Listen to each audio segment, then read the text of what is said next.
इस वीडियो में मैं आपके सामने रखने जा रहा हूं कि इस्लाम ने खोज और जांच की आजादी दी है, जिसकी वजह से इंसानी तरक्की मुमकिन हुई है। इस्लाम से पहले नहीं था। इस्लाम ने इस चीज को सुनिश्चित किया है कि हर इंसान को आजादी हासिल हो ताकि वो अपनी सोच को और अपनी क्रिया को आगे बढ़ा सकें और उसे नई ऊंचाइयां बुलंदियां दे सके। इसी बात को मौलाना साहब ने बहुत ही अच्छी तरह से समझाया है।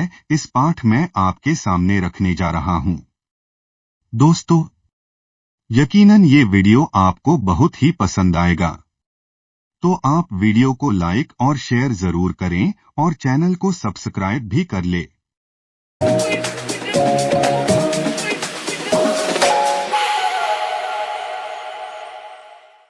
बैरन कारा डी बॉक्स की प्रसिद्ध पुस्तक इस्लाम की विरासत, द लेगेसी ऑफ इस्लाम, वर्ष 1931 में लोगों के सामने आई।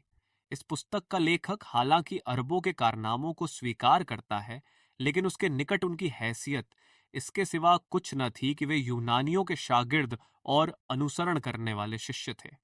बर्ट्रैंड रसेल ने अपनी किताब हिस्ट्री ऑफ वेस्टर्न फिलॉसफी में अरबों को सिर्फ हिंसा करने वाले स्रोत का दर्जा दिया है, जिन्होंने यूनान के विचार और ज्ञान को अनुवाद के द्वारा यूरोप की ओर स्थानांतरित कर दिया। लेकिन ऐतिहासिक दृष्टि से और जानकारी के आधार पर यह बात दुरुस्त नहीं।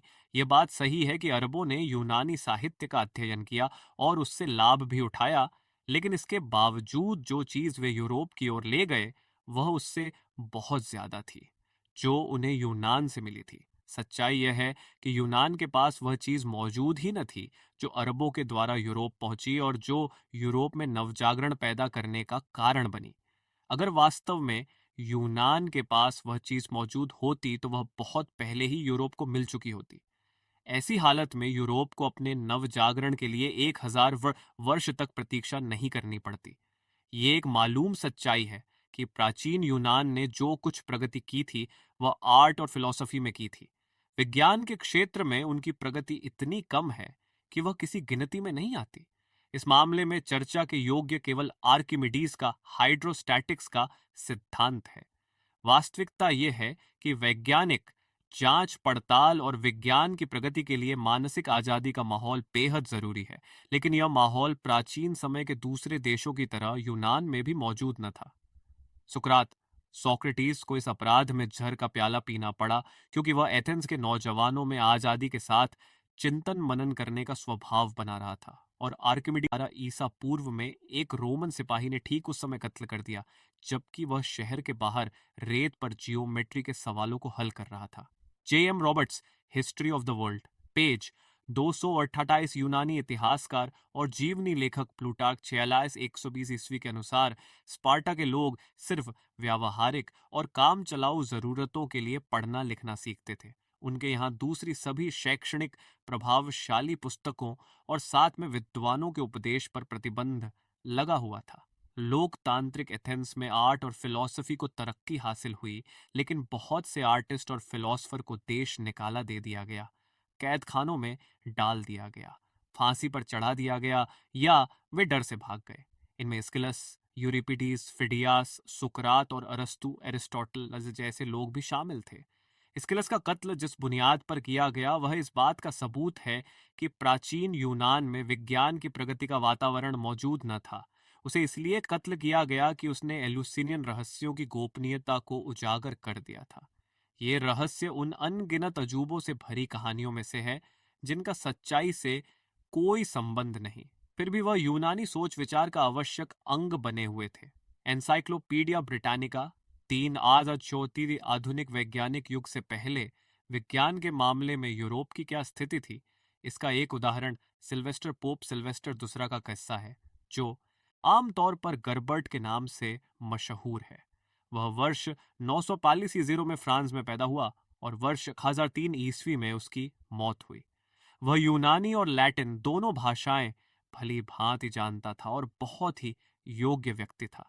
उसने स्पेन की यात्रा की और बार्सिलोना में 3 साल तक रहा। उसने अरबों के ज्ञान विज्ञान सीखे और उनसे बहुत प्रभावित हुआ। वह स्पेन से वापस लौटा तो उसके साथ भी किताबों के अनुवाद थे।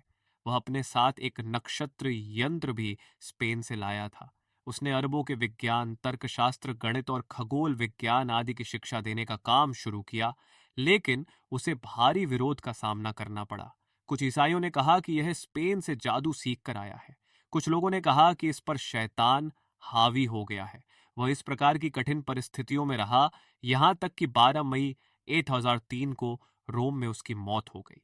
एनसाइक्लोपीडिया ब्रिटानिका 1984 वलन 17 पेज 899वें इस्लाम से पहले संपूर्ण ज्ञात इतिहास में बौद्धिक और मानसिक आजादी का विचार और इस जैसी आजादी की समझ मौजूद नहीं थी।